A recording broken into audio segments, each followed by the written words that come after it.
Good evening everyone, or good night, or good morning, depending on where you're tuning in from.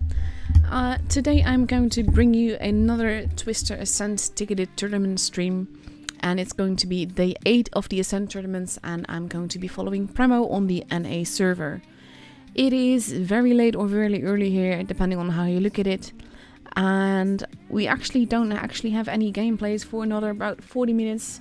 Because of the buys, Primal is actually only starting in the second round today. There is 11 teams registered, so a few of them are going to be knocked out before we see any tournament gameplay.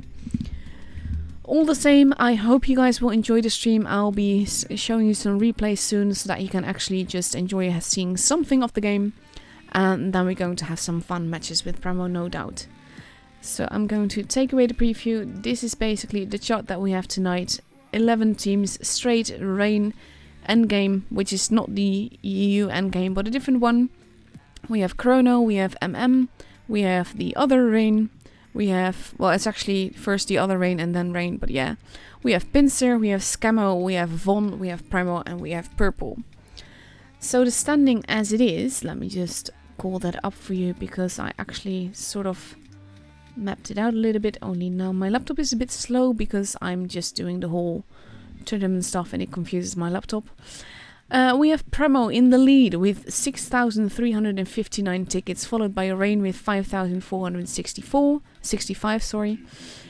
Pincer with 3,983, also Rain with 3,935, Purple with 3,671, with 3,149, Von with 2,999, Void with 2,905, Straight with 772, and then we got Scammo on the 10th place with 2,592. So basically Scammo has to win today to have a chance, but if Straight does better than Void and Von together, and we see that there is misclicked a bit. Void is not present this time, so if Straight does reasonably well, that means that they have a chance at being in the top 8, because any cup that they get today will be more than that Void is getting today. So top 8 is not completely decided yet, but it is fairly decided. I think that it's very unlikely that Scammo or GP makes it. And that means that the top 7 is pretty much known with Primal, Rain, Pincer, also Rain, Purple, and Von. So that is basically what we are looking at right now. In the meantime, I am waiting for for YouTube to catch up with the fact that I am streaming. But let's have a look. See, we are up against, we have no enemy yet because it starts in half an hour rather than in about 7 minutes. And we are starting on Winter Malinovka. So that is definitely a fun map to start on, for sure. But I wish that they would start a little bit earlier so that we could have some matches to stream. But because that is not yet the case, we will have to content ourselves with having some replays played for you. But before I can start doing that, I actually want to activate the stream on YouTube. And that is because there's a 5-minute delay. It actually takes some time before I can actually show you replays, because I have to activate the stream manually on YouTube to make sure that it is working right. And so I always just start an extra 5 minutes early to make sure that I can start the stream and then just focus on the game and everything related to it. So that, because it would be quite awful if you just like started a game and you're commentating on that, but your stream isn't live yet, so then you miss like 5 minutes of stream because you can't activate the stream yet because you have a gameplay that you have to commentate on that people then won't see. So that's kind of useless, isn't it? Probably not making any sense at this stage, but I think you understand the gist of it at least. So we are now live on YouTube, and that means that all that remains now is for me to pause the stream on YouTube so that I can keep an eye on the chat without having this stream, because then you would hear myself talking like 5 minutes ago on the stream, so that would be quite useless. So I tend to avoid doing that as well. But I do have some fun replays lined up for you, and I hope you guys will enjoy it. I can't manage to stream NA nearly as much as I would actually like to, and that is everything to do with the fact that it's always so late or early, depending on how you look at it. when NA plays. So that means I can basically only do it in the weekend. And that just kind of sucks. But yeah, let me find you some replays. Let's see, what do I want to start with? I have quite a few. I'm going to show you a replay of a tank that's actually in the store right now. So that you can decide whether or not you like it.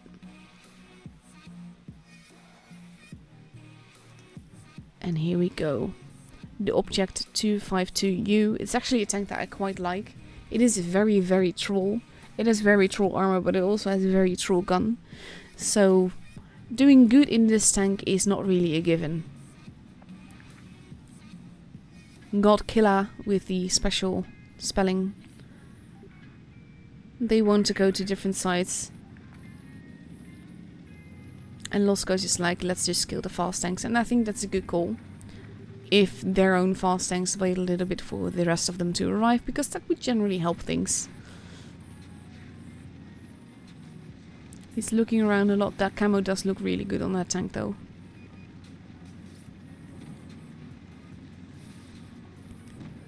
So let's see where he goes with this. Their Mets are in a little bit of trouble. And he has been spotted. And the first shot has been landed. And the RU conveniently drives out so that they can actually shoot him rather than Losco. And at this stage, Losco is just going straight on in. Bouncing a little bit as he does. And he has to be a bit careful, but at the same time, by being so forwards, he's occupying a lot more enemies than just that tank. And that's generally a really good thing. The enemies are basically all around. His team is quite cluttered together and that can be quite dangerous, so he has to be careful. Type 62 at the back. And he's potentially a one-shot. And this is actually really funny. The way that he's like, I'm driving forwards, come back, and then he just shoots him, expecting that movement. I like that. So he bounces one again. So far he's blocked 1k damage. That's not all that much, but at the same time, it goes to show that this tank is quite troll. But also the gun is, as you can see. So RU is not likely to survive this, because of the low amount of HP that he has. And that is the end of the T-34, and it's now 2 versus 3.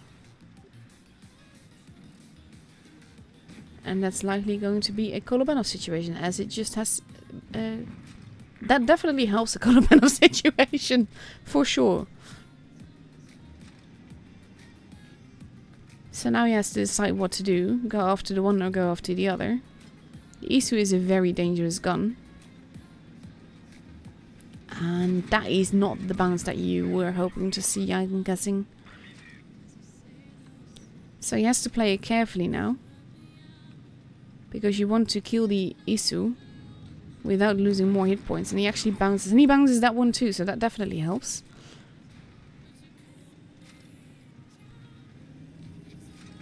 So far, he's blocked quite a bit of damage. This is even worse. Glacial.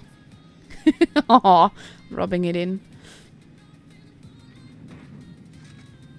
Glacial seeming unable to pen the Object 252U. And that's what I mean. No, I haven't actually said that. I was early on voice and we were talking about this a little bit. Thing is that it is for so many people so difficult to play well in tanks that were released quite a bit ago, that were just so competitive at the time that they came out, but just aren't really armed anymore.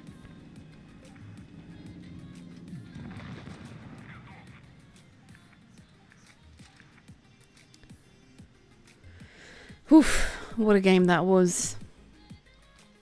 Steel Wall, Kolobanov, 5k damage in the tier 8. 1358 base XP, no shots missed, one did bounce though. But that kind of goes to show how strong this tank is. This is what I love and hate about the tank. It is so troll. In the meantime, I'm getting asked if I can get invites to watch the purple matches. I'm sorry, no, I've been attached to Primal and don't have the ability to change and switch. I would love if I could just have matches wherever, regardless of who's playing, but more like going through a full bracket. But with Wargaming actually having weekend and all of that, they're not on right now. So yeah. And let's see, what else have I got for you? I'm actually going to show off a game of my own.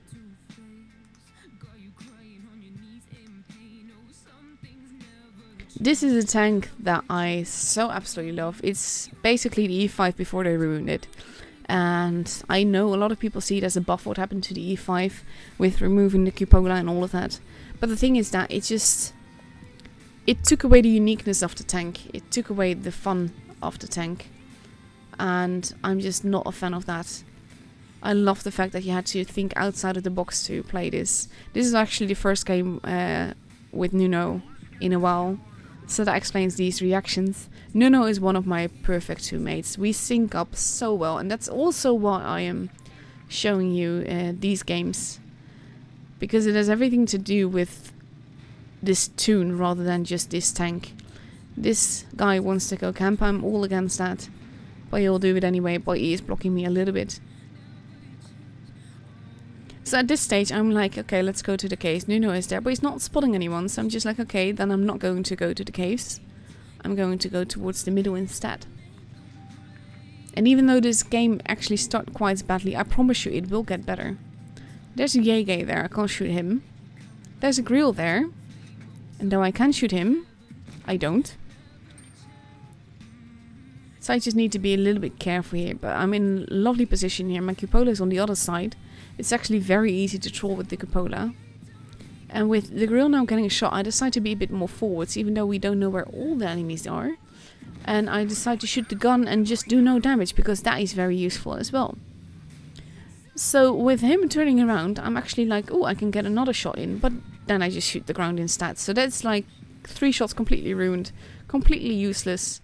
And like I said, I promise you it will get better. So I have a Foch over there. The Jäger is just dropping off quite literally.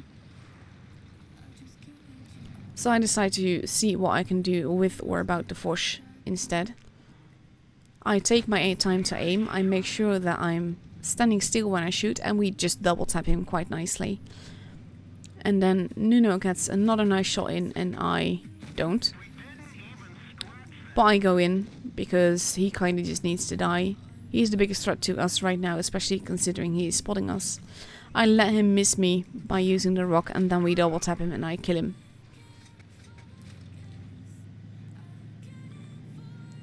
So at this stage, with the grill being there, I kind of want to murder him. And now I do get a shot in him and I kill him. And I use the rock. I want to pull back before the Jäger turns to me. I don't want to get shot by the Jäger or the E100 that's behind there. But I do manage to derp another shot, and this time it's on the E100. Like I said, I promise you it does get better. Because this is the thing with randoms. In randoms you can get away with stuff that you wouldn't normally get away with in a tournament match. And the E100's behavior here is a testament of that. So I want to shoot him, and I do that, only tracking him, but the Jäger shoots me immediately, so that's quite painful. But he then starts pulling back. And I just really want that E100, but at the same time I don't want to peek out too far, because that would make it very much painful for me. So I just peek on over the edge, wanting to get some shots in. But I don't really get one, especially when they move forwards like that. So I pull back to instead start focusing on the E100 again, with all the risks involved. And I land one in his turret. And he's still not paying any attention to me. Nuno is shooting him as well, so that definitely helps. So with that, He is killed as well. And then we have the Yake that is left. And I'm just being quite forwards now because this is 5 versus 3.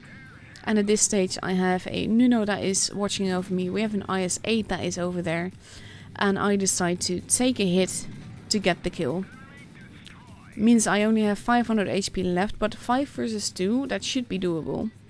If not for the fact that our 1A3 was still camping at the back and is now dealing with the AMX and the Object 140 on his own. So that's not gonna last well or long. So there he goes. And I actually was hoping to use this lovely E50 corpse in my advantage, but I can't. So I decide to be a bit more forwards. And then I can very easily land that shot. And at this stage the Object 140 is pulling back a little bit, and mainly I have to make sure that I can get 2 shots into him when he only can get 1 into me on maximum. So I shoot him, pull back, I can't use adrenaline yet.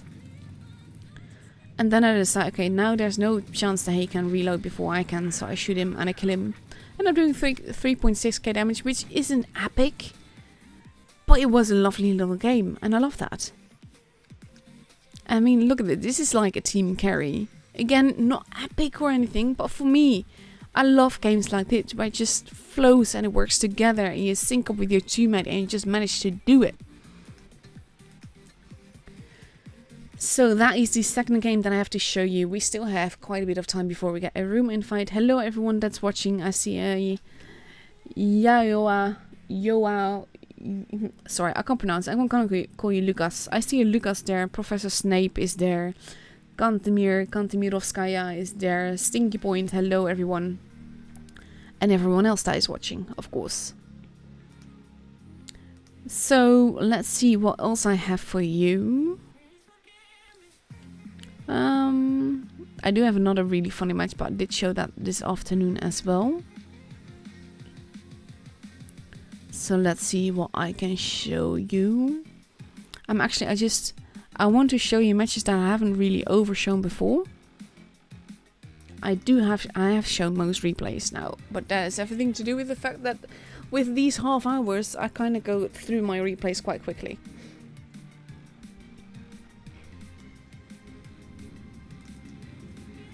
So let's start showing you one that is with the new meta. We've seen it a lot for the EU streams earlier tonight, and Asia as well. New meta, 215B, the Foch, and of course the T22 medium. This is not a supremacy game, so it works a little bit different. I'm generally better at reading supremacy games because I prefer them, and I think they allow for more tactics. So he's going forwards a little bit. There's a very evil VK looking over, and he uses the bridge to avoid getting shot by the VK, which I think is a very good move.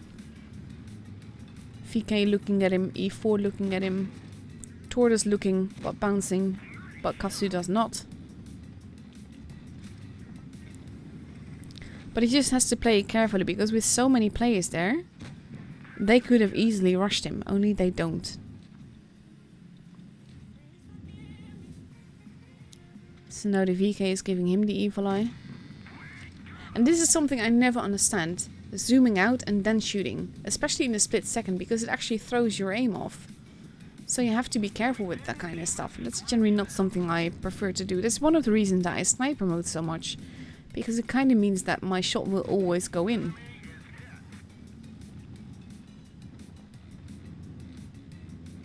So one of their teammates on the other side has been murdered. We see the VK giving him the evil eye, and they exchange a shot, but the VK does more damage. And now he's just going to hash. That is a lovely hash shot. Thing is that with the VK having fired, he could have taken that shot, and he did that very well. Now it bounces, but that one doesn't. Moiskin almost dead. Tortoise not looking too healthy either. Nice little hash shot again. And he just has to be a little bit careful, because the VK is really, really wanting him. And that is the end of the tortoise. E100 moving in. Yakti and E4 at the back. Yaktiga taking a big hit there. In the meantime, all 3 tanks on the other side have been murdered. Nice bounce. And this is what this tank is so good at, side scraping. Especially with the rear mounted turret and the hash and just all the consumables that it has. It is quite an evil tank. And he doesn't even carry all that much HE. Not sure if it is actually called hash. But yeah, all the British tanks are pretty good at derp. And derp for me is HE with a lot of damage.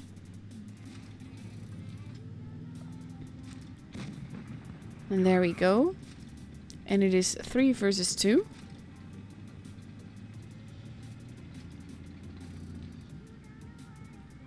And now he's waiting for the Batchat. He kind of has to. But at the same time, you don't want the Batchat to get away. And the FV just took someone out. But luckily now the Batchat overexposes and that allows our FV to turn around.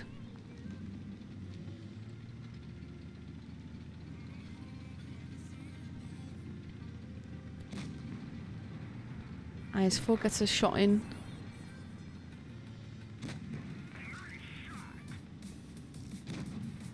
And this is the tricky thing. You could run around here for ages, especially with all the corpses there. There's plenty of good cover. So that's mainly the tricky thing about things like this.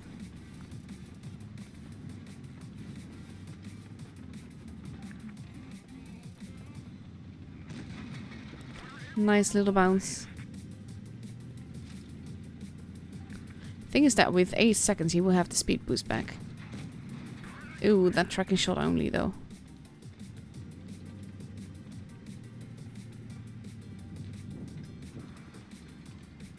And now he's in a bit of, well, I wouldn't say trouble. He has plenty of time left. But the FV does not make it easy. Especially not when you only do tracking shots. And you lose a lot of HP very, very quickly. Oof.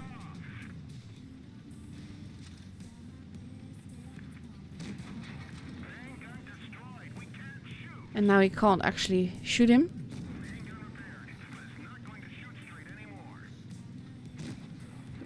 But now he should have him.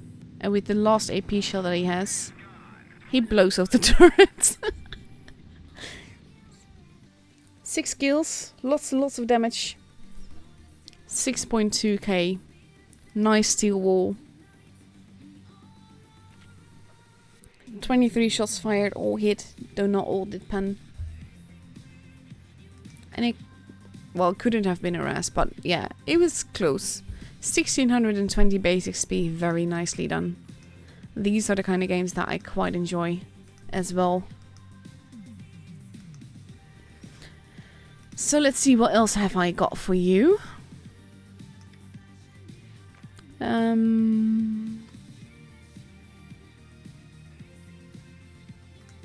I can show you a lovely little mouse game, so I'm going to do that. With Zerd of R2K driving it. Having the fan camo equipped on it, it does look so good. I love this camo. I would love to have it, but I think this is probably the rarest camo in the game. I think generally people wouldn't like it, and at the same time like it if it was handed out. But it does look very pretty in my opinion. And unlike on most tanks, it doesn't look like a typical American flag on this one.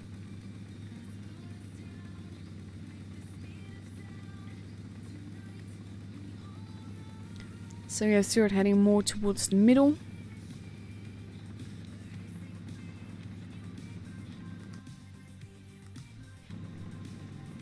And he spots the T-54 that hastily retreats, thinking, yeah, let's not be here, spotting all the tanks that he will have spotted there.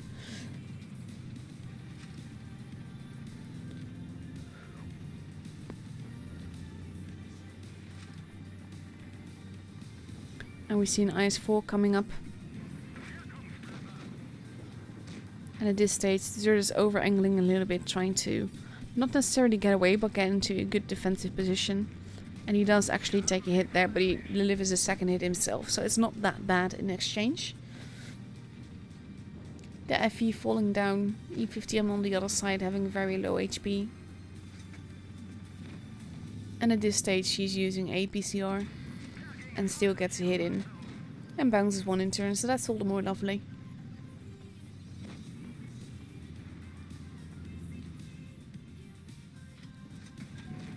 Nice little high roll as well, so now the IS-4 is basically a 2-shot. But with him having fallen down, Zerd does keep tabs, but you can actually start shooting other people now.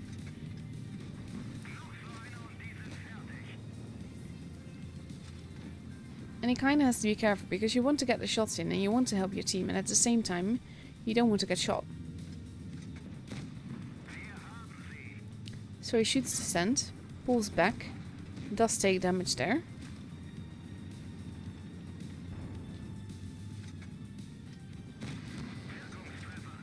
And he kind of has to be careful. He has to protect his team, but at the same time not really block his team. So we have the FE that is wanting to push in now. And the FE is so juicy that you can shoot it in the face. And not a lot of people will enjoy doing that. E75 arriving at the back. Zerd casually shooting him. But he still manages to kill the convoy. And it's like Zerd turning around, just fine, I'll do it myself then. And that is the end of the E75. By now it is 3 versus 4. And his teammate is steadily vanishing.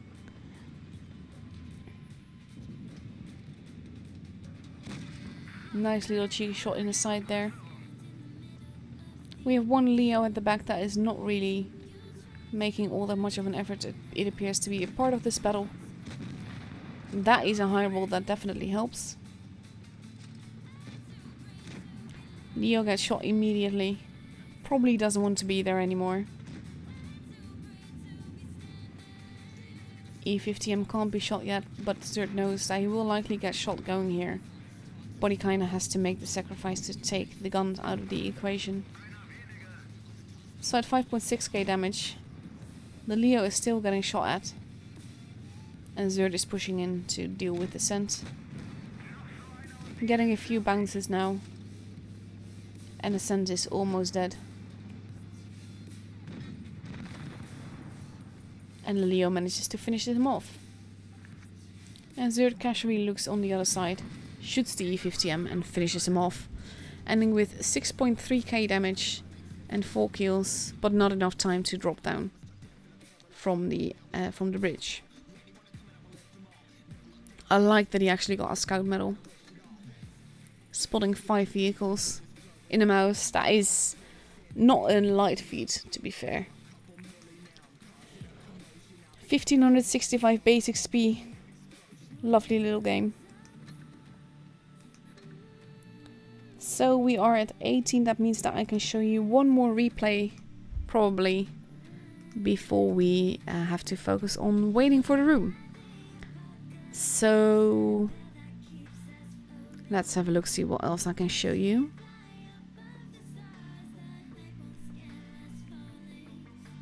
I'm actually going to show you one of the funniest matches. This is one I have played earlier today as well, but I really enjoyed this match. It's such a weird match. And I'll explain to you why after.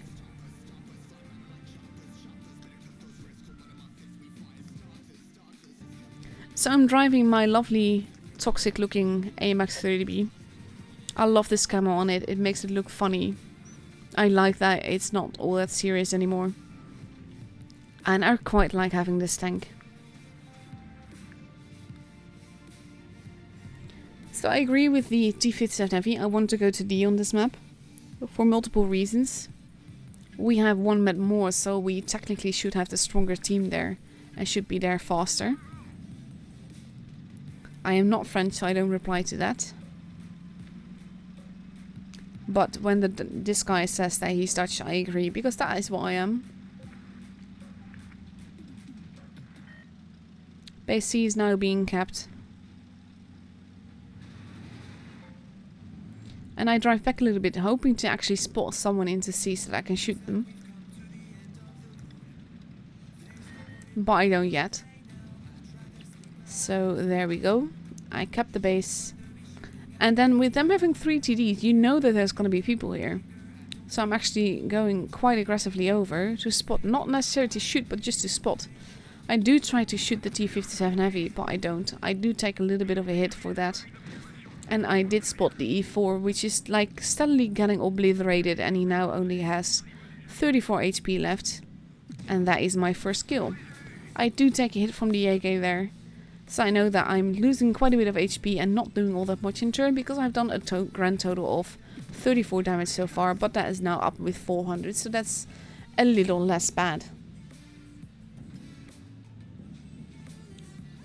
No idea where that shot went.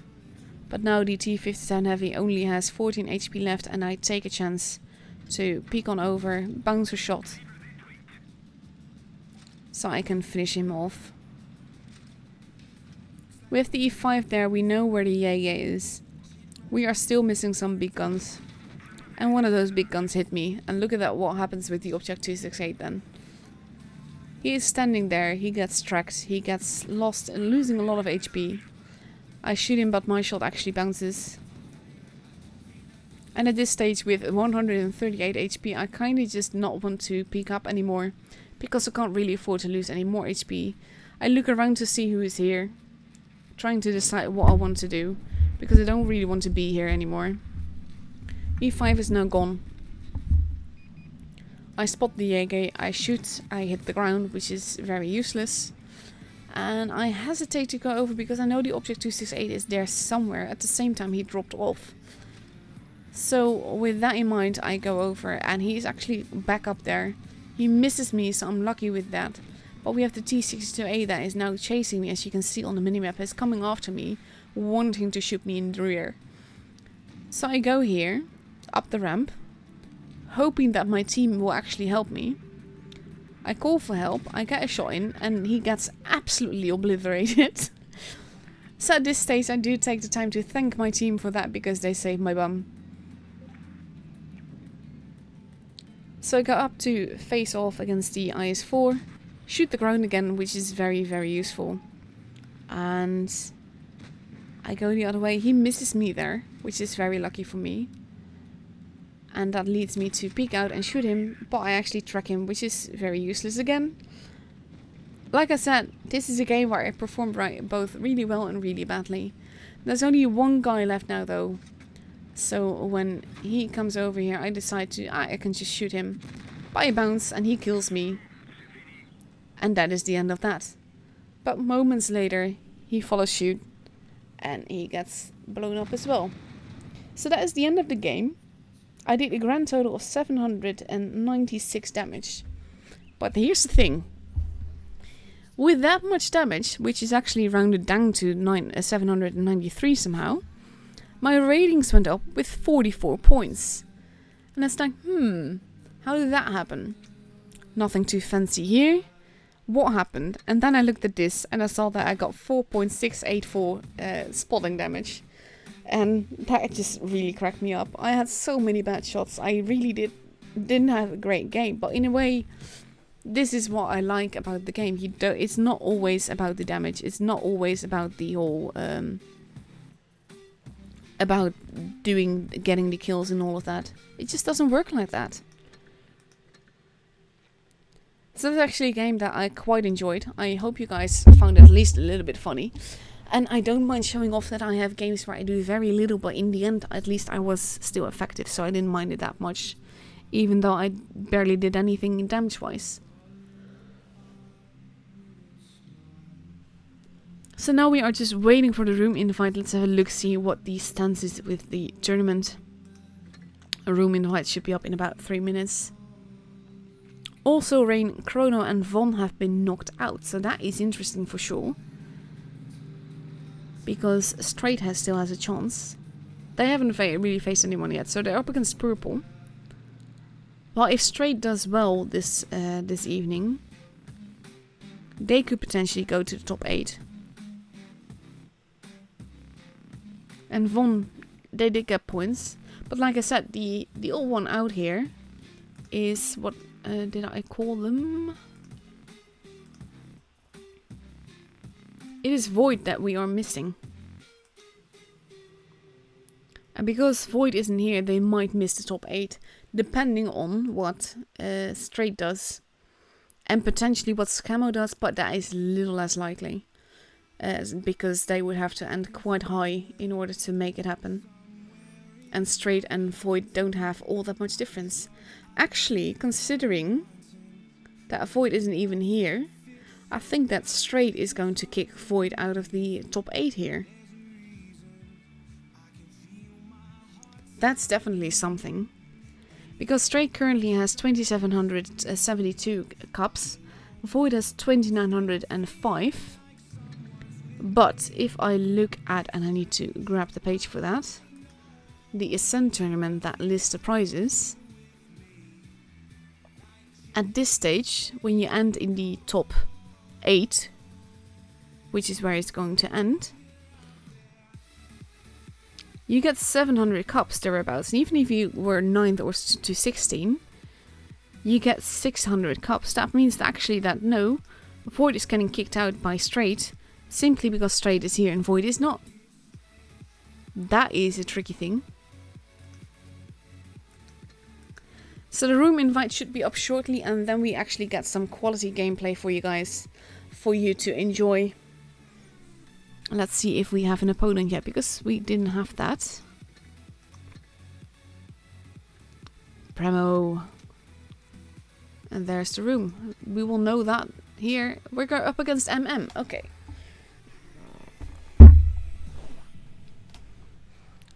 Just changing the way I sit a little bit. For some reason I always commentate and can focus better when I'm cross-legged. So that's generally what I do. So if Primal mostly there already. And MM steadily coming in as well. So as I said before, we are going to Winter Malinovka. Let me pull up that map for you. And we can have a look. This is Winter Malinovka. You have 3 bases. Base A, which is considered the mad base. Base C, that is considered the heavy base. Base B in the middle, that is anyone's game, but it is difficult to cap. There are so many lines of fire into every single base on this map, and that actually makes it quite fun, because it's not a given that you can cap any base, really. That's one of the reasons that I both like and dislike this map. In randoms, I'm quite a fan of it. In tournaments, a little less, because for some reason we always end up in this weird kind of brawl kind of thing, and that's just really not my thing. I prefer clean tactical gameplay where at some point one side has to push and you just get this flow on the battlefield, and then it turns into a brawl, or maybe not even, maybe they just take out one and it gives them the advantage that they seek. So yeah, that is the map that we are starting on in about 3.5 minutes. MM just got a full team. Primal is still waiting for one, because even though we see 7 people, there we go. Ayrank has just joined them. So with just over 3 minutes left to go, all teams are here. We have MM that has completely readied up with somewhat new meta, with 2 Foshes, 3 Ice Force, a Batchat and a 215B. And they are facing off against 2 215Bs, 2 Foshes, an Ice 4, a Batchat and a 113. Basically this is what we sort of predicted beforehand, and we, I mean Brian and I. Brian is Rolling Swarm, for those that don't know. And we basically predicted that mainly the tanks that we will be seeing are the Foch, the 215Bs, the T22 medium, and the filler tanks. And filler tanks can be Ice Force or Batchats, sometimes a Mouse, sometimes the 113, that kind of stuff. But just generally a lot of Foches and 215Bs and T22s. And we don't see T22 being used on here just now. But I think that's also to do with the fact that one of the downsides of the T22, aside from not everyone having it because it is such a crate tank and it hasn't really been for sale normally yet, is just the whole the fact that it has very little gun depression. That can make it a little bit difficult to perform in it on certain maps. And I think this might be one of those maps. It can perform in certain areas really well, I think. But yeah, the 215Bs and the Forces are definitely more consistent in their gameplay, in their performance, I think the better word is. For those that want Twister coins will be available from September 21st onwards. Twister crates, actually. For watching. Let me add that. Meanwhile, hello everyone that is watching. We are 1 minute away from getting actual tournament matches now. So that's definitely going to be fun to watch. MM versus Primal. Primal, of course, so far having consistently gone to every offline that there has been. And that says a lot about their level and their consistent level.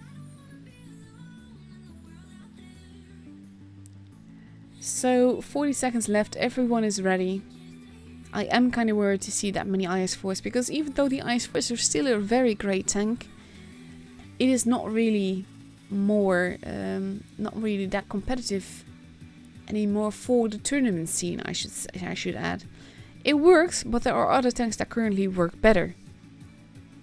And that's why with these lineups, I'm more prone to like Primal's lineup. Also because of the new meta stuff, but yeah. So here we go, the countdown has officially begun. I'm just going to check to make sure that there is no map free on the screen. And here we go.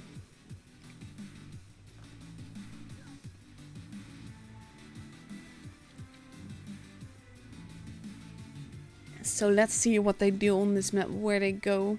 Thing is that I find it always... There are certain positions that I feel like, yeah, of course someone's going there. But at the same time, this is a team game. And that means that they can go anywhere they want. Without having to worry about that. So... We have Enzyme in the Batchat going to a spotty on the hill. He's not going to meet anyone because the other Batchat is going into the town. And we have the rest of Primal all focusing on the middle and the high ground. People are being spotted. Batchat has been spotted. Ghost Ranger now in potential trouble. He's deciding not to go into base B there. And we see the first shots of damage happening into Nikog. Enzyme reloading his clip now. And we see Cora entering base C to cap it. There's actually no one to contest him for it, but he is ready to be contested if need be. Foch joining him to cap more quickly.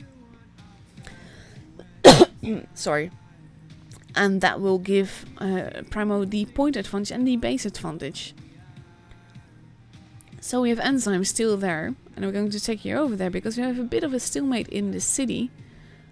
But now we're going to get Batchat versus Batchat, as they want to get base A. And I wonder if he's going after him or if he's just going to let them cap. And he's going to let them cap. But they know we have Cora that is now heading over. Probably wanting to get a shot into the very, very juicy Batchat. But he's driving away into safety. And Enzyme is not spotting where Cora wants him to spot. And now Enzyme has been spotted, but the enemy Batchat has not. Now he has been. But Cora won't be able to get a shot there. And Cora now coming. But it kind of means that there are two tanks occupied now on one side. Sorry, I have a weird itch in my throat right now. Shots being fired. Enzyme taking a little bit of damage. Batchat getting away unscathed. And now they kind of have to turn around potentially to go back to the team. But MM has not capitalized on the fact that there's two tanks dealing with one tank of theirs. But we do see some damage being taken. I'm actually going to quickly take a sip. Base A now being stolen. Cora overlooking it. wanting to get a shot into that Batchat. He's actually not overlooking it. And Enzyme taking damage. And way more damage than now the Batchat that just took the first shot. They do have the base, they do have a definite point advantage. But Enzyme is unlikely to survive this. Meanwhile, we have Tenor getting murdered in the middle. Wanted to take out a Foch, getting perma-tracked. And he's going to die now. And there he goes. And that is the first tank out of the way. They are losing a lot of HP doing that. But so far they do have a gun more. And that can make all the difference. Anti now having very low health as well. Ghost Ranger still alive but barely. He's not going to survive much longer. And there he goes. And now Primal has lost 2 guns. 3 guns. But there are so many one-shots on the other side. There we go. That quickly evens it out. Fox now taking a big hit. Reich getting murdered.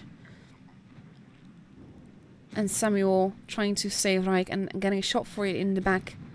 Which does not help their team. And it is now 2 versus 5. And I'm not sure what Cora is doing there. But we have Fox left. Versus way too many tanks. MM took the bases. And this is definitely MM's game. It started off really well. I think that push by Tenor is actually what cost him the game. There goes Cora. And now we only have Fox left. And he's a one-shot for anyone now. And there he goes. And the first game is for MM.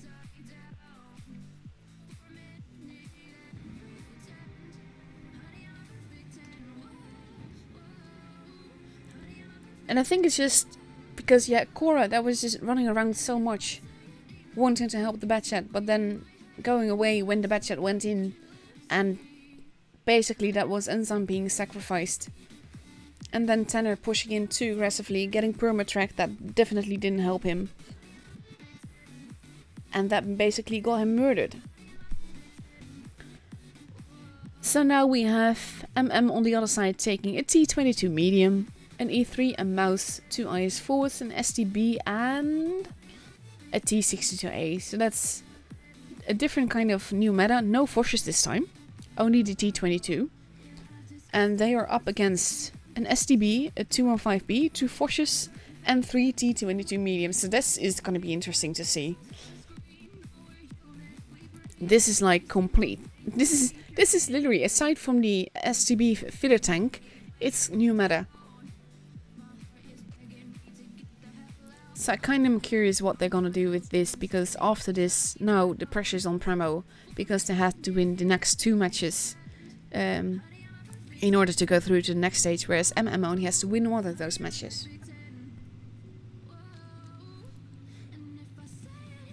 So let's have a look what they do. In about 30 seconds we will know. And this is basically what I love and hate about this map.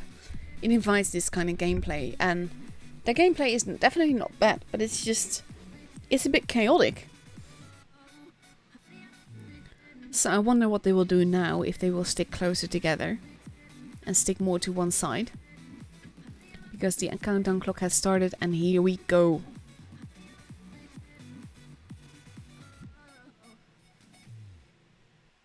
Well, yes, I would love a offer for a bargain premium tank on a press account that I rarely play on and definitely wouldn't spend money on. But okay, we'll look at that later. And there my corpse goes. And let's see what they do. And we have Primal focusing primarily on the actual A side. So I'm going to go over there.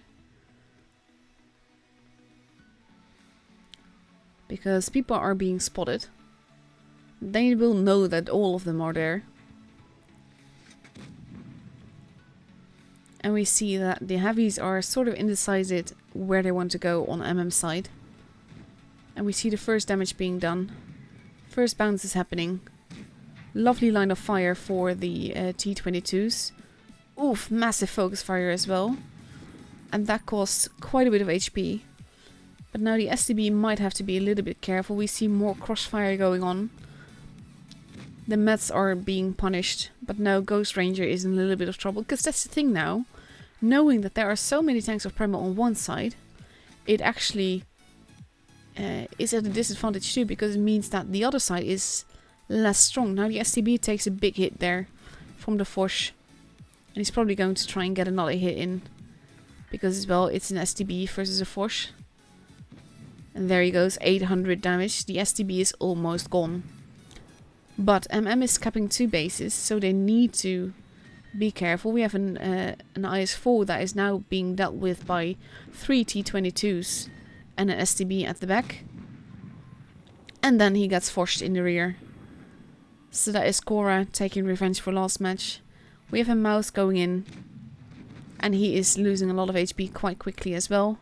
Especially when he also gets shot by the Foch in the rear. And they're not even bothering with trying to cap bases at this stage. They're just moving in. They're just murdering people. And there went the STB from MM side. The T-62A is going to... Ooh, that was the T-22 that went. And the IS-4. Tanks are dropping left and right. The Mouse is still alive. The T-62A is not going to survive all that much longer. Reiknes taking a hit. But at this stage it doesn't really matter because it's 7 versus 2.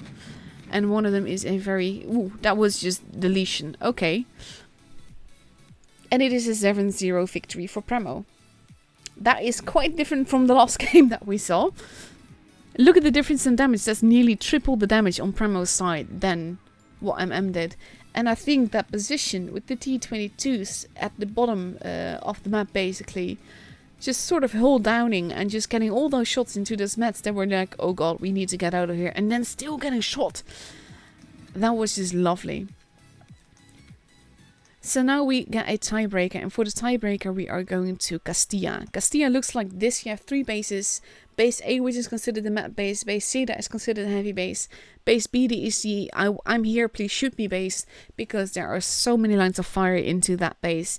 It is a very difficult base to cap. We have seen it happen. If you do get it, it will be very hard for the enemy to steal it from you. But all the same, it is a very, very difficult base to cap. All the same, it's just... Personally, I prefer the A side of things. But if I'm in a heavy, I can appreciate base C as well. Even though I wouldn't really cap that like I would A. But more hold that side. So that is the map that we have. We have, of course, also the Citadel, which is always interesting. All the camper spots that are around this map. And yeah, basically we see a lot of camping on this map. So I'm going to take away the map to make sure that it's not on your screen.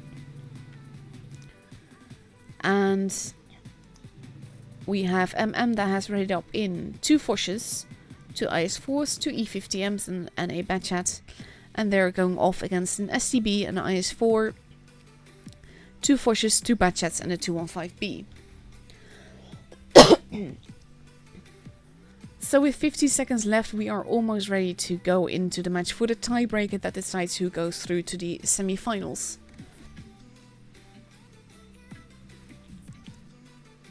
And here we go.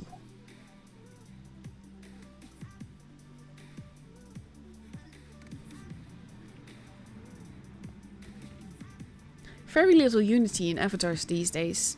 On all servers, that is. I do like this camo, that looks so good though.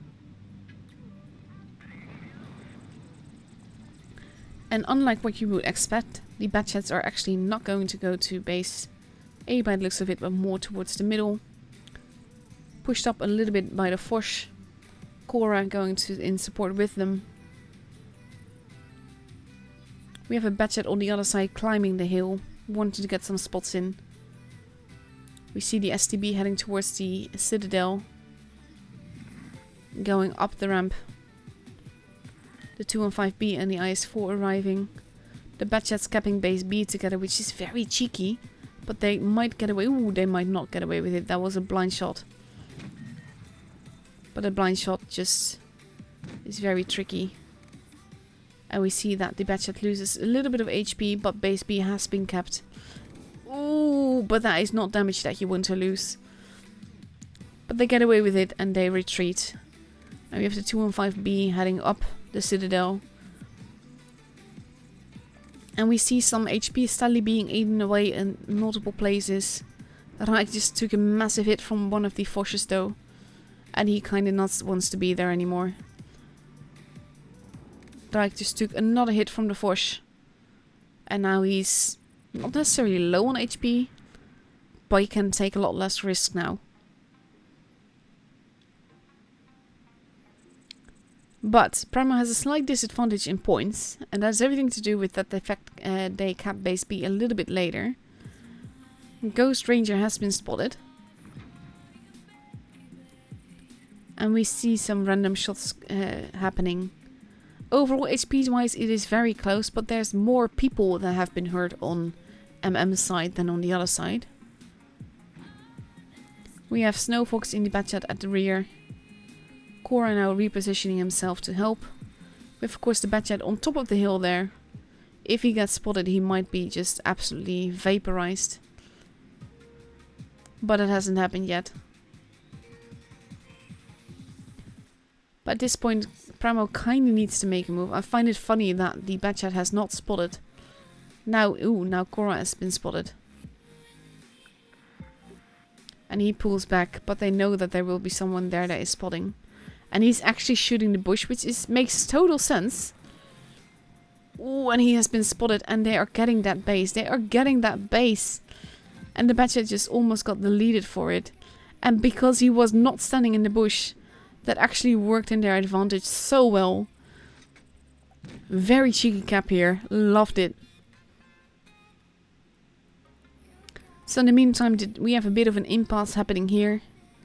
On the other side, not much will be happening now because they can play defensively. They just need to keep MM from capping. We have Anti moving into base B.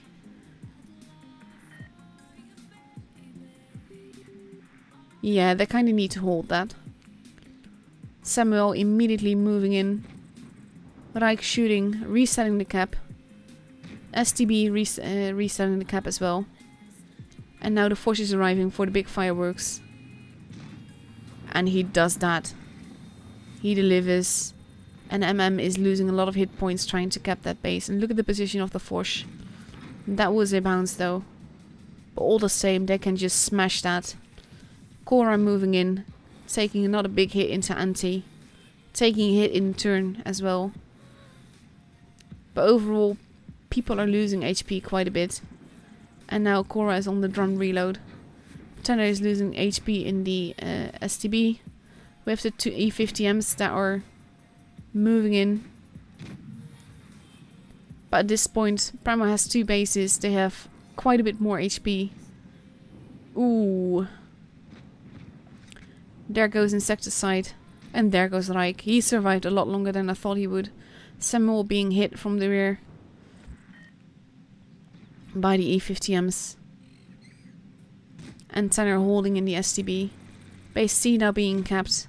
But at this stage they are losing too much HP and they're not going to survive this. The Foch having reloaded. Ooh, and that was a very expensive miss. There goes Fox. And now Primal has lost 2 tanks. But so has MM right now. And we are at 964 points. And there we go, we are at 1k points. And the match is for Primal and they go through to the next round. Again, quite a bit of a chaotic match, but I love the way that they took base C. That was just awesome. The way that the Batchat was on top of the hill, shooting the bush where they knew for sure that the Batchat would be. But he wasn't. And that was awesome. And I kind of wonder if he was carrying Camonat. Yes, just thank you for that. Yes, just thank you for that. And I got another offer. Yes, a bargain. Okay. Thank you for that.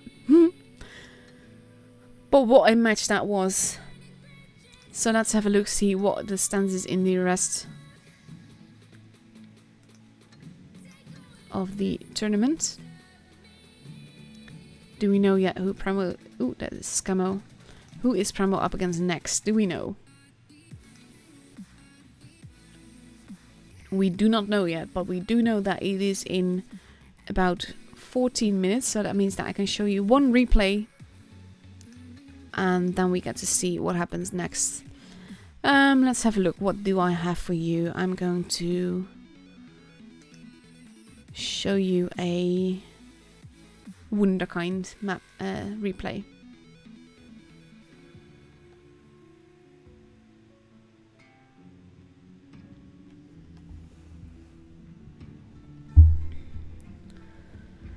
So let's see what happens with this game. Indigo and Wunderkind seem to tune quite a bit, but they rock at it, and they rock at the game as well.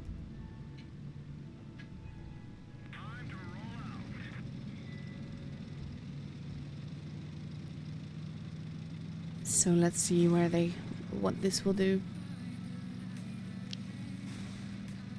Indigo in the Proto, which is one of my favorite tanks ever. I'll absolutely love it.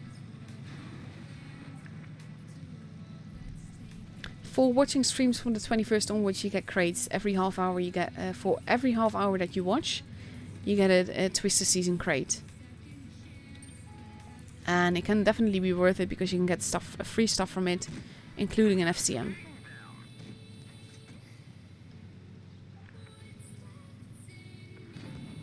So at this stage, that was a cheeky shot. No idea how that panned. The Toon is deciding, let's not be here. So they're going into the town instead.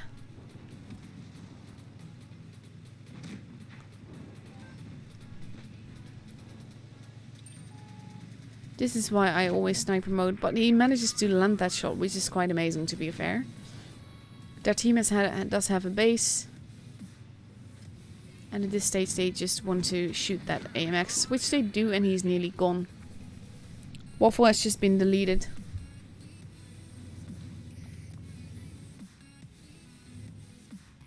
We have a big alien head in the form of the M103, but he does not hit that, does not pen that shot.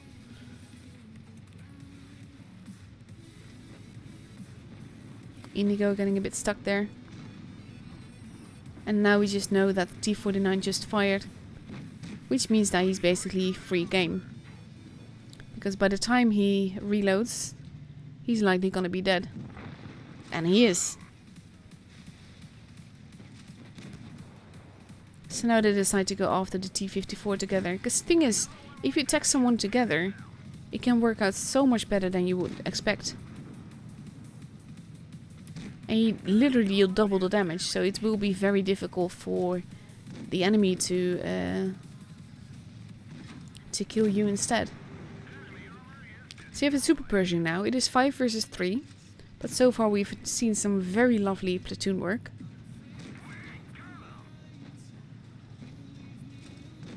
And Wunderkind is just, yeah, I'll leave just this one to you and I'll go shoot other people. And Indigo does finish him off. And now it is 4 versus 2.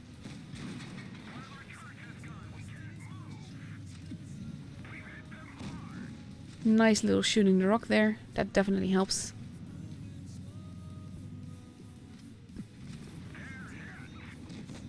And now he's a one shot, and after that you just have the STB. And the M103 just fired, which definitely helps with doing this. And the STB wants to go after Indigo. But when Wunderkind arrives, he decides to go after him instead. But we are 4.5k damage in. I always find it so funny when they're complaining about people using Primal and all of that. The thing is that it is an in-game thing that you can get and that you can use. And it is very useless not to use it. He does not get the 4th kill. But he does do a whopping 5.3k damage. And look at this lovely team carry combined, basically 1410 basic speed, lovely little ace, not a lot of supremacy points, but this is like, I love it when a game just flows.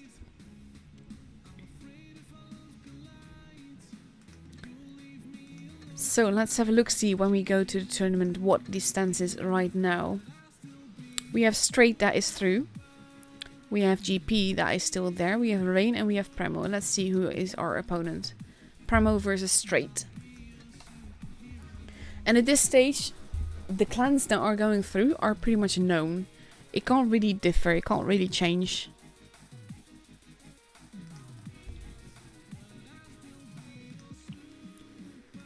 So all of that is known, so we just need to wait for the room invite now, which will be up in about 3 minutes thereabouts.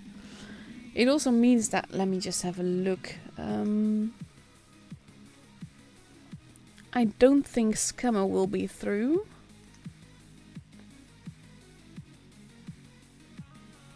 Potentially they could be, if not for the fact that Von is actually getting cups as well. So I'm not entirely certain, but most of the top 8 is safe. And there's not really any risk to them.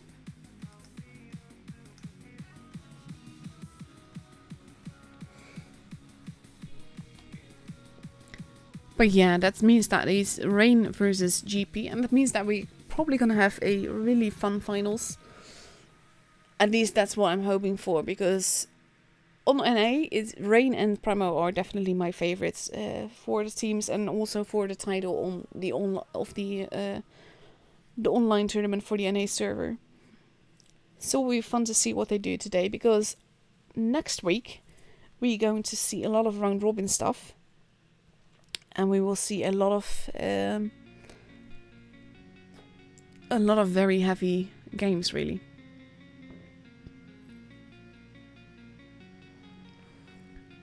So we just need to wait for the room invite that will be up in about 2 minutes. In the meantime, you can enjoy my Scorpion that I got on this account.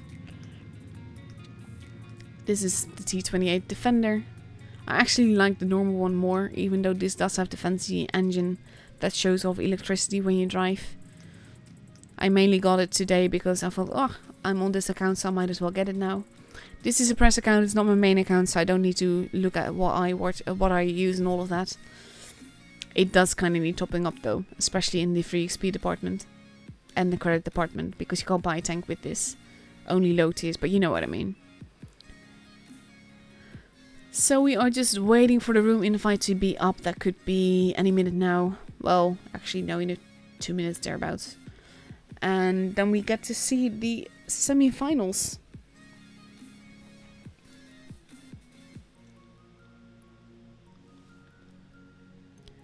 Thing is, Scorpion is quite light. I quite like it. At the same time, I'm not really in love with it. I do have it on my main account on the EU, mainly because I could. And it does look cute, and I do like the camouflage on it, with the Scorpion and all of that. And I really should play more, but there's so many tanks where I'm like, I underappreciate them. I need to play them more and just learn to love them again.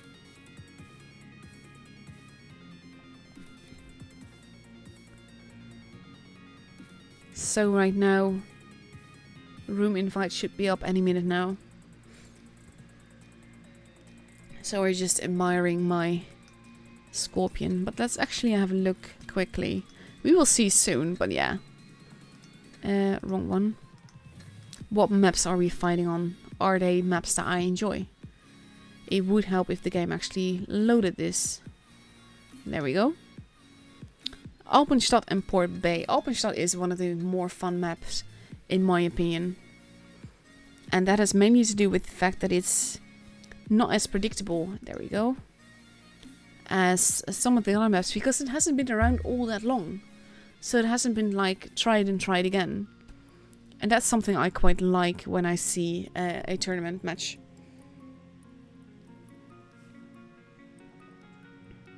I kind of like actually that the top 8 isn't quite set. And it will be interesting to see what happens now. Because Scammo is taking home, what did I say? 727 cups. And that would... Let me just grab a calculator, because I can't brain at this stage. It's like very late here, or very early, depending on how you want to look at it. So now I'm just waiting for my laptop to catch up to the fact that I actually launched the calculator.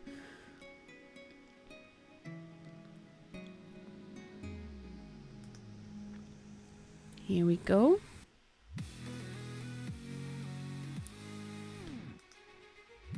So what did I say? I said Primal currently has, Scammo I mean, 2,592. They're going to get 727 with it. So that's 3,319. Question is, what is Von getting?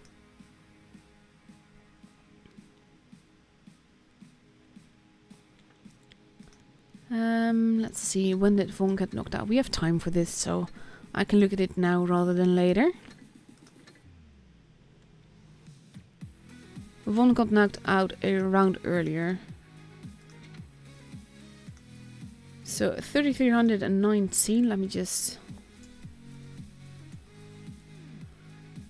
That will make it unlikely, but Von had 2,999. And they're going to get... Yeah, 600. That's not going to happen. That's sad. So with little less than 3 minutes to go, I'm actually going to quickly take you over the map that we are going to be on, which is, like I said, Alpenstadt. Alpenstadt has 3 bases. You have base A, which is considered the map base. Base C, that is considered the heavy base. Base B, that is in the middle. It is not an easy map, mainly because there's a lot of lines of fire into all the bases, and you can't really build on one base with the other, and that makes it a little bit tricky.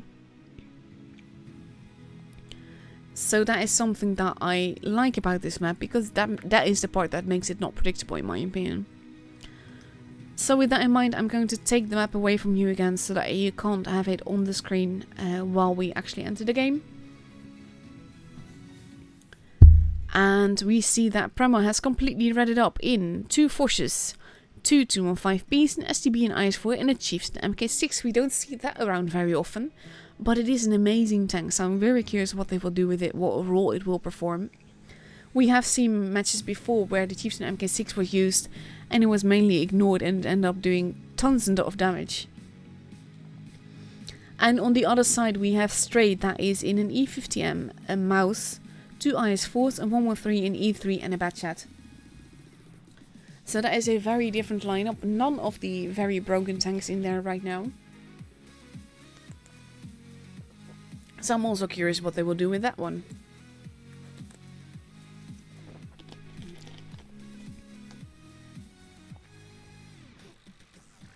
But we just have over 1 minute left to go. Both teams are ready. I'm ready. As long as my throat doesn't act up again.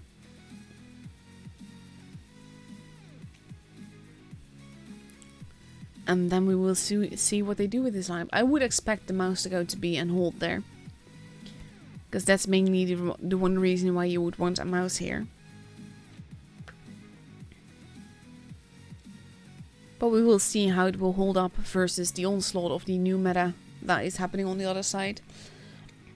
Forces can be so deadly right now with the autoloaders, and if it works out, if they get those clips in and they can clip a tank together, that is just completely evil.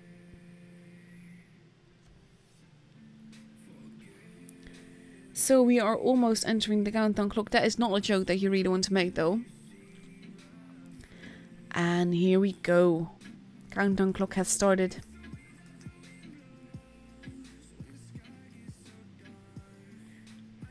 Here we go.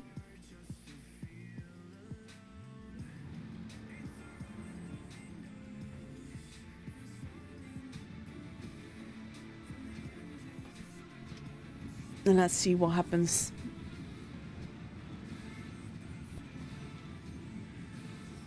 Not even the very bright British camo. It almost looks like Demure in this.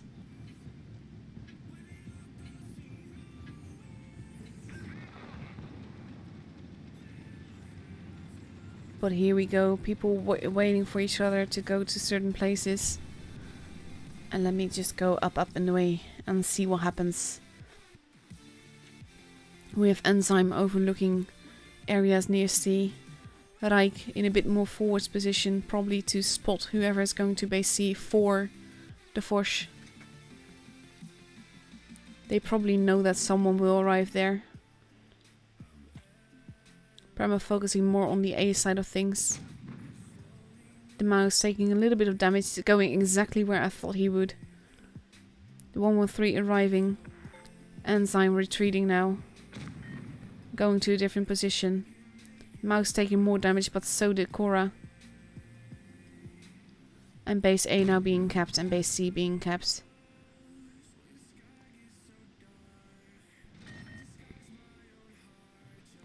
And we have Primal pushing on. They want the mouse to be focused. I'm kind of surprised to see communication in text really. I would expect them all to be on voice together. And we have a bit of a stalemate, but Primal has a slight point advantage. Reich in a pretty forward position there. He has to be a little bit careful. Chieftain going into the middle.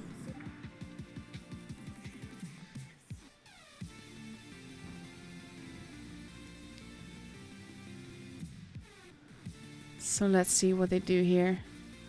Ghost holding steady. Ghost Ranger and Snow Fox moving more towards the middle. Cora pulling back.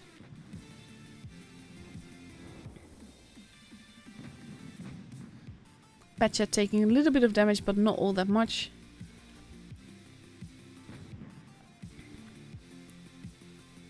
Reich in a holding position, knowing that his rear is protected by the rest of his enemy, as Primal dominates the base A side.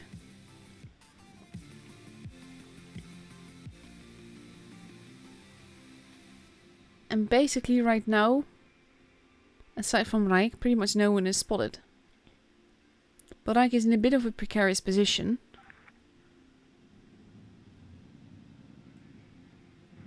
And now the E3 is moving in. And Reich may be in a lot of trouble here. E3 has been spotted. Ooh, Cora taking massive hits there. But so does DMG. And Cora managing to get to safety. But Reich is now basically the lamb that has been led to the slaughter. We have the STB moving in, taking care of DMG. Reich still alive somehow. Don't ask how though. He's not going to survive more than much longer. DMG has been taken out. There goes Reich. Both teams have lost the tank. And we enter a brawl stage as massive damage is done to 215B as well. The mouse is being shot. Cora moving towards the back, wanting to get shots in. But he is expected, but not before the STB takes out the mouse. And basically, it is everyone's game right now. We have a brawl going on. Base B is being kept, but not all that effectively. And there goes the IS-4. 215B still alive. Cora managing to kill off the guy that is rushing him. And we have tanks dropping left and right. It is 3 versus 3. 3 versus 2. But HP wise, Primal is in a lot better stand than Straight. So there goes Manny. And now only Toadmark is left. Toadmark running away. But he's not going to be able to run forever. And there he goes. And the first match is for Primal.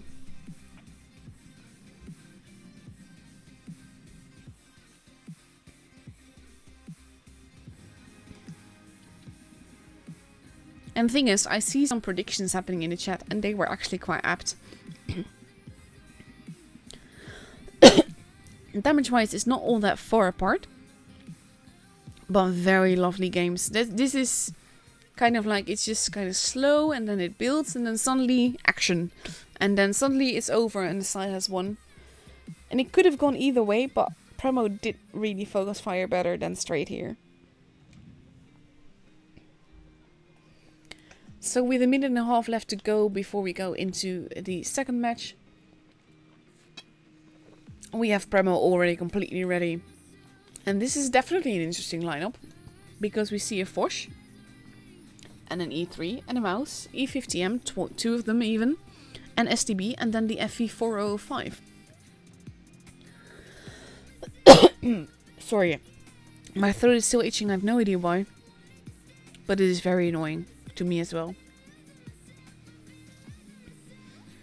So we now have straight also almost completely ready with a 3 215Bs, a mouse, a 113, and potentially 2 object 140s. So that's a very different lineup to what we saw. And I wonder what they'll do with that.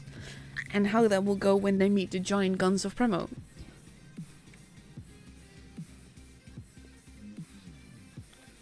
So we are 24 seconds away from the second match that will decide who is going through to the finals.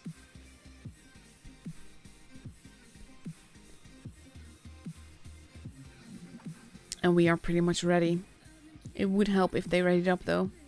Because we now enter the countdown clock and they still haven't quite readied up. But now they have, and I hope they stick with it.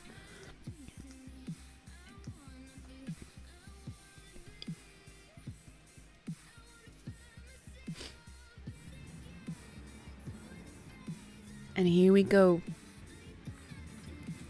I don't see FE all that often in the game, in these tournament matches. It has been used, but it's an unlikely tank, so I wonder what they're gonna do with it.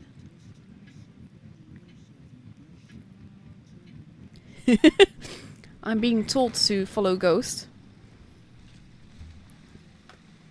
So let's have a look where he is going, what he's going to do. But apparently he's going to play a key role.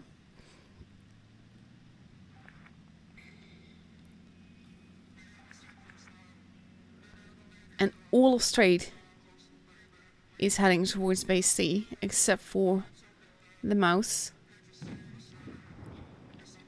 And he gets a cheeky shot in by the STB. Goes pulling back. But Straight is basically just sticking together. Base C is being kept. Base A now as well. We have Foch holding at the back. March is taking a massive hit from the E3, but the E3 does get hit back. We have the mouse taking more damage. Fox capping base B and side scraping at the same time. Waiting for that mouse to appear. Base B steadily being capped. Ooh, Dark Magician Jewel taking a massive hit there. And base B is capped. So now Primal has the point advantage. They have the HP advantage, however slight. About 1k only, so that's like 3-4 shots depending on the tank. And they have map dominance, but Fox needs to be more careful. He doesn't need to take risks. And there goes Krypton, like instantly, just gone. That is quite evil. Yes, that. Reich just being massacred right now. In a very unlucky position. Foch moving in. Missing a shot. Reich still alive, but not for long. He's not going to survive this one. There you go. And now both teams have lost the gun. But HE-wise, Primal has a definite advantage. There we go. DMG is still alive somehow, but there he goes. And there goes the mouse. And it is 6 versus 3. And it is very unlikely to go against Primal at this stage. Especially not with a fully reloaded Foch. And a 215B. The E50M's just rushing in. The 4005 is almost reloaded. There we go. And he starts clipping people. There goes Manny. Toadmark still alive. Object 140. Foch going after him. And that is 2 tanks for the price of 1. But there goes Eli. And the game is for Primal. And that means that Primal is going to go up to the finals.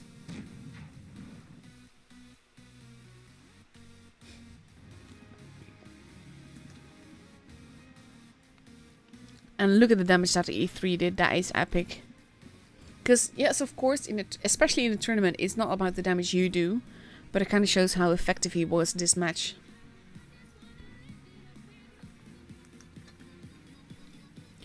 So that is that game over and done with. And that means that in about 15 minutes we get the finals. Do we know yet who that is against? No, we do not. But I can show you 1 or 2 or 3 replays before then, so I'm going to do that while we wait to see what happens in the other side. So let's see, what do I have that I can show you that is fun to watch?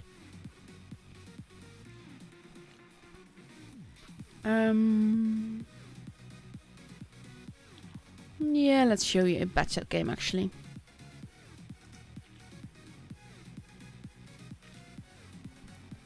I don't hate this map, I don't love this map.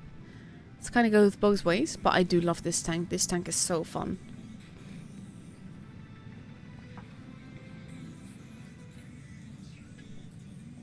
So let's see what he does with this on this map.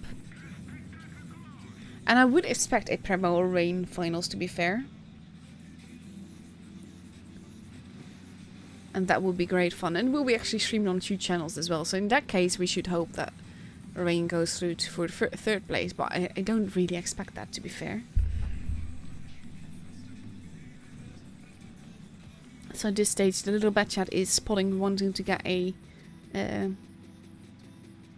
wanting to get some damage, but at the same time not wanting to be too forwards and lose a lot of HP doing that.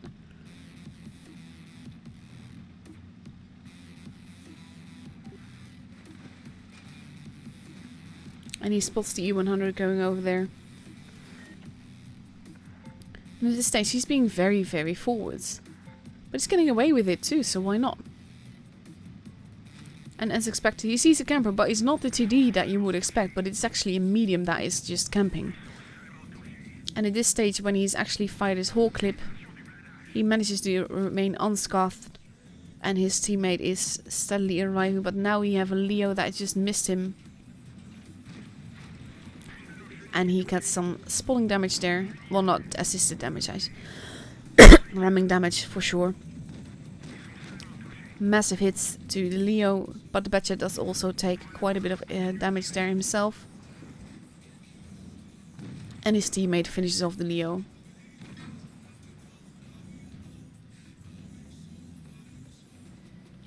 The Waffle arriving. And when you're a Batchat, you don't want to get hit by a Waffle. Nice little bounce there. That's not something that you really expect to happen in a Batchat. And at this stage, he's reloading the clip again, so he's just waiting for his teammates basically to get slaughtered.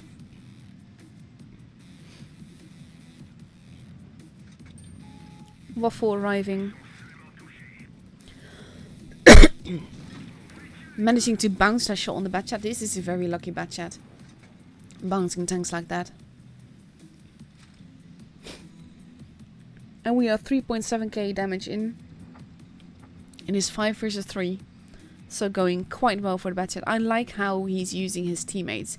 That is not something that you should be saying, but I do. Because it kind of shows how you can do this. And how you can use any team that you have in your advantage. Nice high roll. And just before the mouse actually can shoot him. He basically... Ooh, now there's a Foch coming up behind. So you don't want to be there when you're a Batchat. But he's actually set the motion on fire. He's almost reloaded now, so he can almost clip him again. And he can afford to take a shot.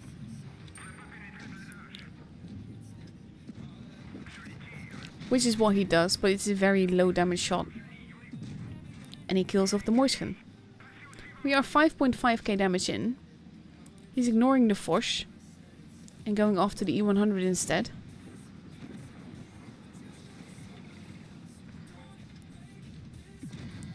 Casually finishing him off. And now we have a Foch that is just waiting there, wanting to get shots. And now he's just casually capping the base while reloading his clip. And then he can go after the Foch. And they will definitely win on points. But the more damage that you do, the more fun it is, of course. Especially when the Foch misses, which can be quite vital. But the 1-1-1-1-4 actually takes the kill. But overall, that was a really sweet little game.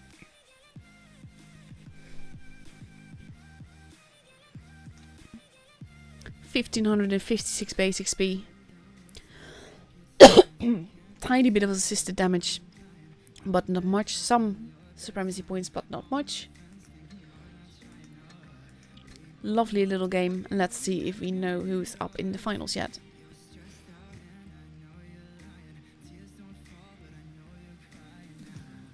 Let's have a look. It is Rain versus Primal.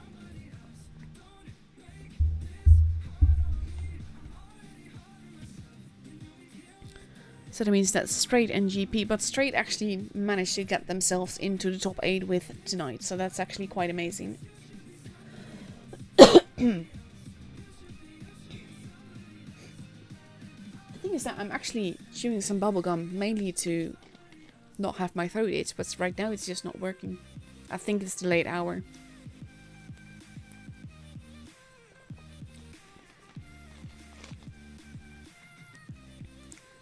Oh, let's actually see what maps they are on. We looked at that. Vineyards.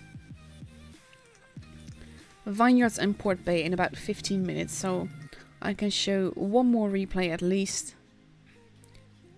before we go and watch that. So let's see, what do I have for you?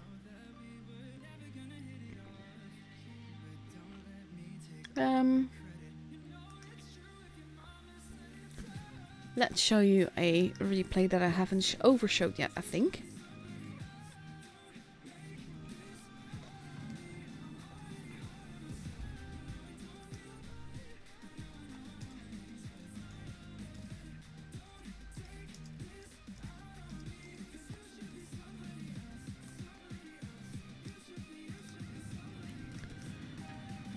So the K91 is a tank that is, I feel, very unappreciated.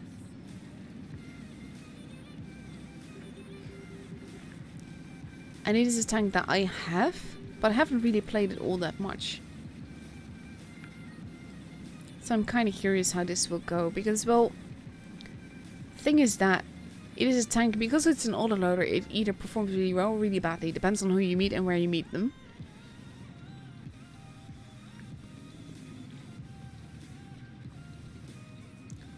So that is first one base capped, base A is also capped now.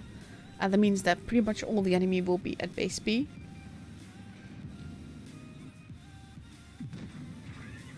There was a bounce.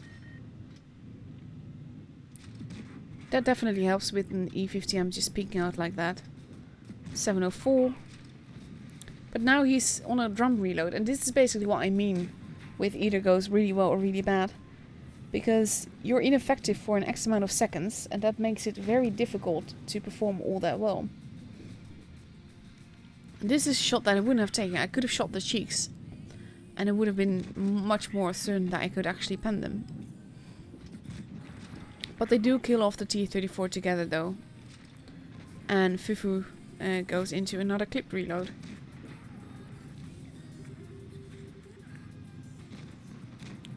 The IS-2-ish looking at Fufu. Getting tracked. Nice bit of assisted damage that way. High roll as well.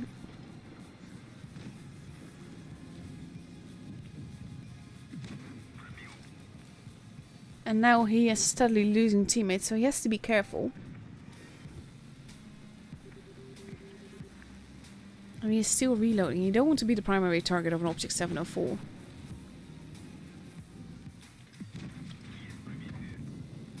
So now he's almost gone. But he did just lose his teammate. But he manages to take out that big gun, which is a very good thing. Then we have a Waffle that is giving him the evil eye. Even though he's a one-shot. That is something to also be very careful about.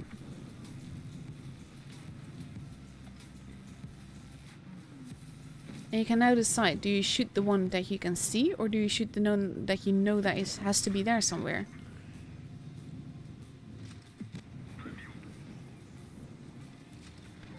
Because where did the Waffle go? And that was a derp shot because he did not stand still. And now we are entering a Kolobanov situation.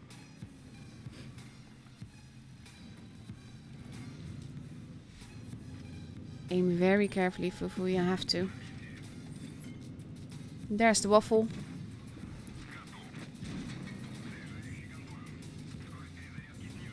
And at this stage he decides to reload his clip, which I think is a good call. Mainly because they would expect him to still have a shot.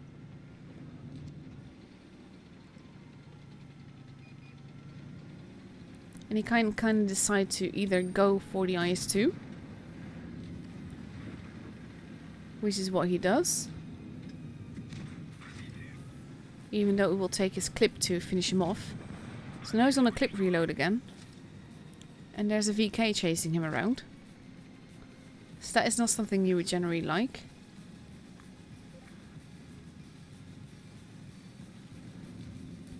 Potentially he should have this, but he just needs to play it carefully. Base A is being stolen, which now you know exactly where the enemy guy is, which means that you have all the time in the world to actually just finish off that VK, which is exactly what he does. That's the pro of capping bases and the con of capping bases. The fact that it can also very much work against you. So at this stage Fufu is like, let's just cap a base. He doesn't have to. Points-wise, he's very well set. But he can afford to. And you just give him a little bit more supremacy points.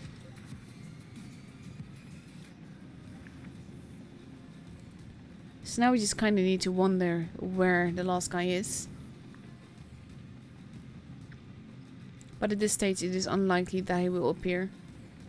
As we hit 1k points, and actually he does appear. And he gets a nice little shot and nice fire, but then the battle ends.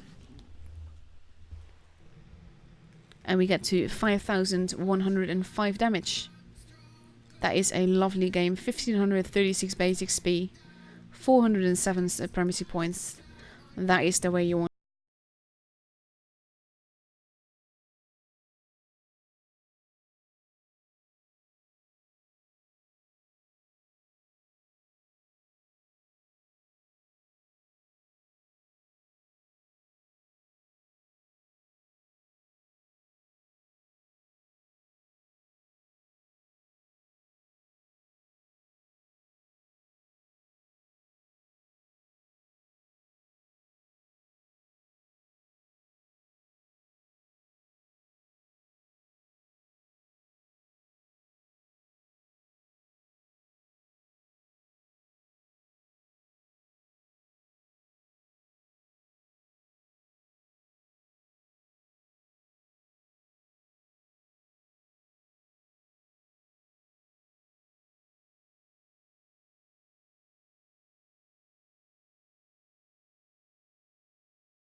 IS-2. That is a tank that I'm not a fan of. And the IS-2-ish even less, which is in this bundle.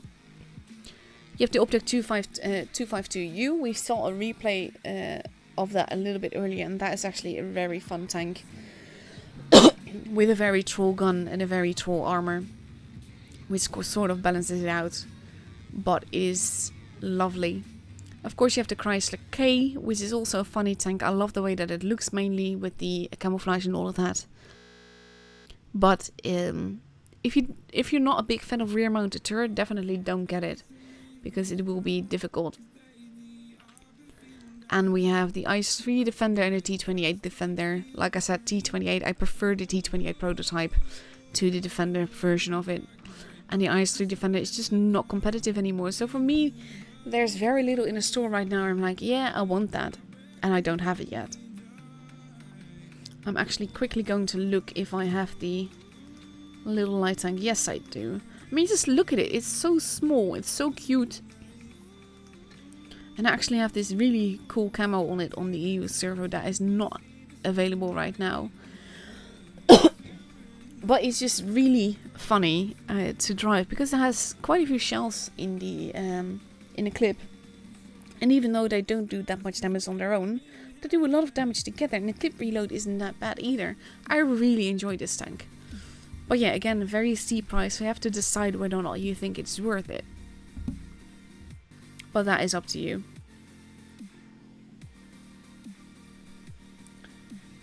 So in about 2 minutes the room will be up. And then we will be able to see the finals of today. Meanwhile, I know the battle for third place probably already taking place because you get the room invite pretty much the instant that you're kicked out. Which I don't think is a really good thing. I understand it, but it's not a good thing. So here we are. Rain versus Primal.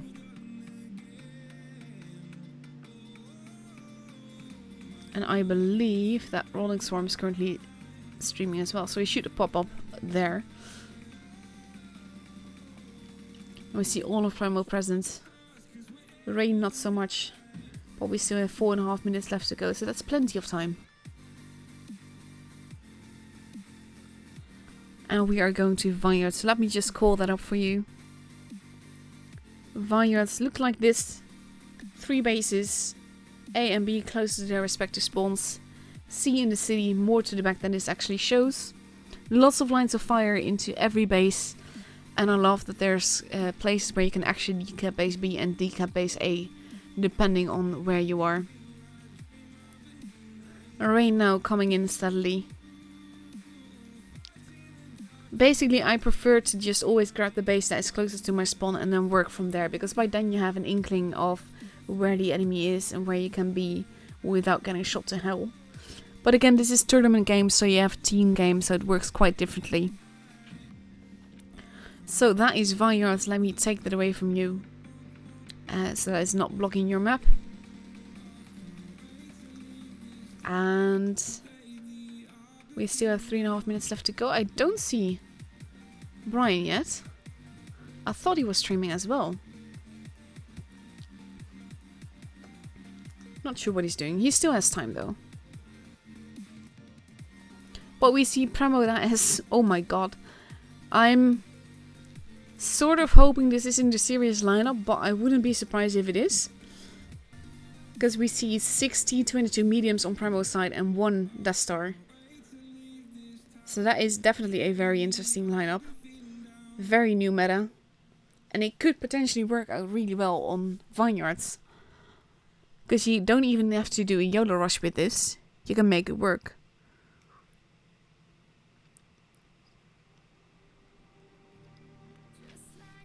Let me just have a look to make sure what Brian is streaming tonight. Could be that he's streaming straight, but I didn't think so. Oh no, he was actually streaming purple. And they have been knocked out, so he's not streaming anymore.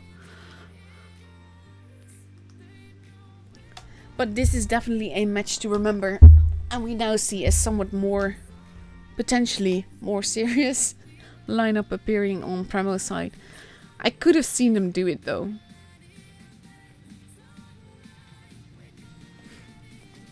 Little less than 2 minutes left to go.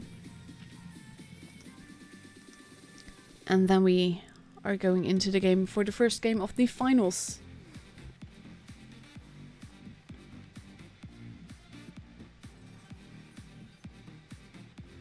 And we see Primal now ready up with a completely different team of 2 Batchats, 2 215Bs, 2 Foches and an IS-7. And they are up against 2 Foches, 2 T22 mediums, 2 IS-4s and a 268. So that's a very new meta lineup from both sides, to be fair. And it will be fun to see what they do with it. I keep saying that, but every match it is true. I like seeing these lineups and I always wonder what will they do with it. And it will be fun for me to see that and to find it out. And I like it. I think it's fun. just the whole tournament scene, just the fact that it's basically I have a front row seat to an epic matchup, and I get to see it and I get to talk about it, and people apparently want to hear it, or at least they want to hear it enough to watch. So that's something that I really enjoy. So in 30 seconds we get to see the first matchup of the finals.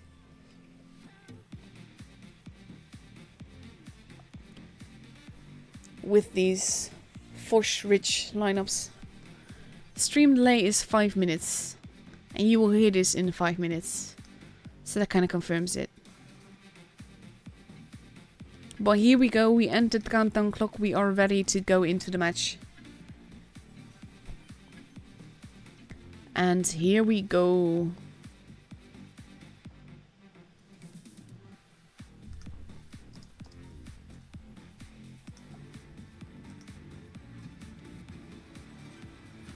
And let's see what they do with this.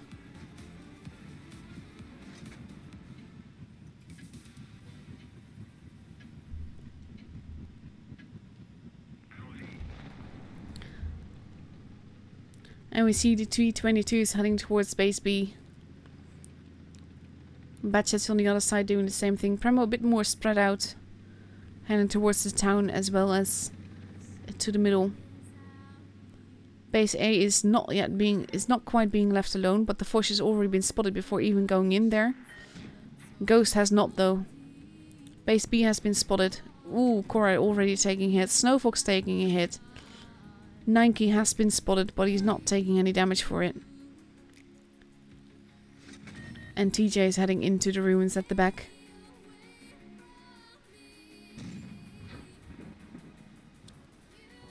And we see Ghost Ranger losing a bit of HP there.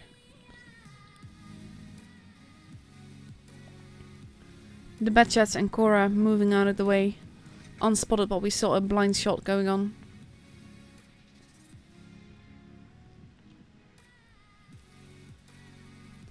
But Rain has a slight point advantage. So they can play a bit more defensively.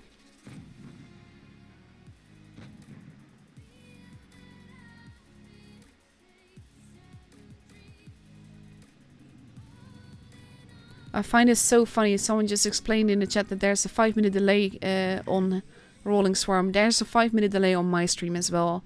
I'm not stupid. I'm not going to have people see each other's lineups.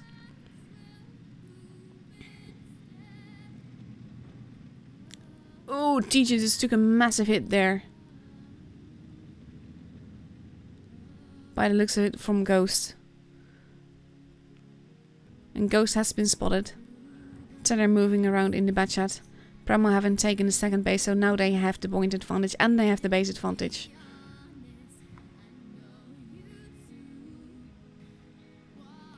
TJ not really wanted to be there. Carefully moving away. Tanner moving slightly forwards. But though HP wise, Rain has a slight advantage. This could definitely still go either which way. Especially with base C having been kept and then abandoned. It could be stolen. But probably once they do, base B will be stolen instead.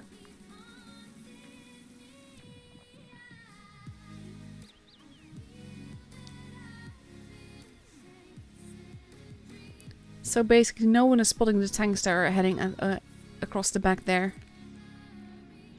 Reich only keeping Glory spotted there. But we are at 820 points. And it will be up to the Rain to make a move. And they will make the move. They will make the move for base C. And I think Primo knows this, which is why they're nowhere near there.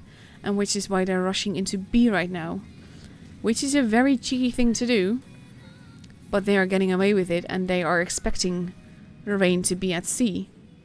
So right now, by doing this, they are losing HP, but we have the Batchat that are rushing in, wanting to get the T-22. And even though base B is being decapped... Ooh, Nike just took a massive hit there. Base B is being decapped, but they're not getting any points from it.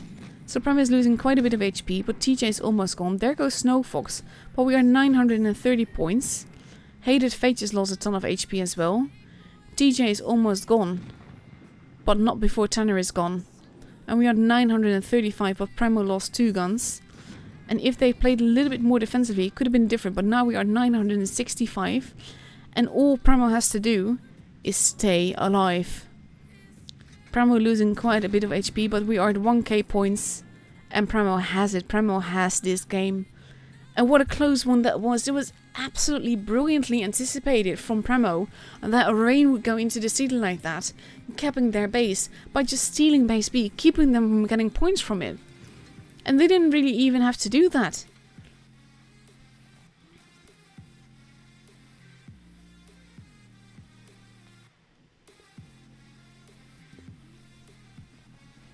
But what a game that was, though. Coming together so quickly at the end.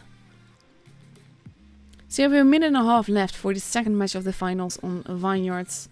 Both teams are changing some of their lineup, not yet completely ready up. Luckily, we still see no 60-22s in the Death Star. But we see instead on Primal's side 2 Batchats, an IS-4, 2 Foches, an STB and a T-22 medium. So that's quite a mobile lineup as well. And they're going to go up against 1 Foch, a Batchat, 2 T-22 mediums, 2 IS-4s and a 268. So that is a fun lineup as well. More T-22s. And I wonder, I don't think we're going to see the same thing happen again, but at the same time, this means that whoever gets the early caps basically has the game, unless the enemy pushes quite aggressively. But that is tricky on this map, because you can't really push anywhere unseen.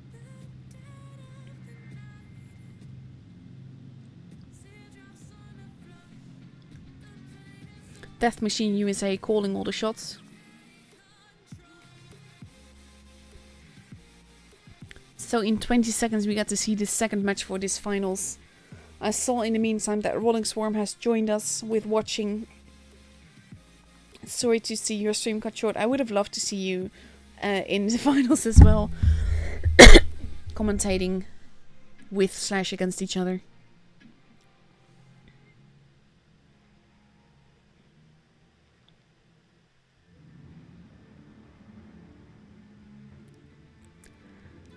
So let's see what they're gonna do now. GJ knows where he wants to go.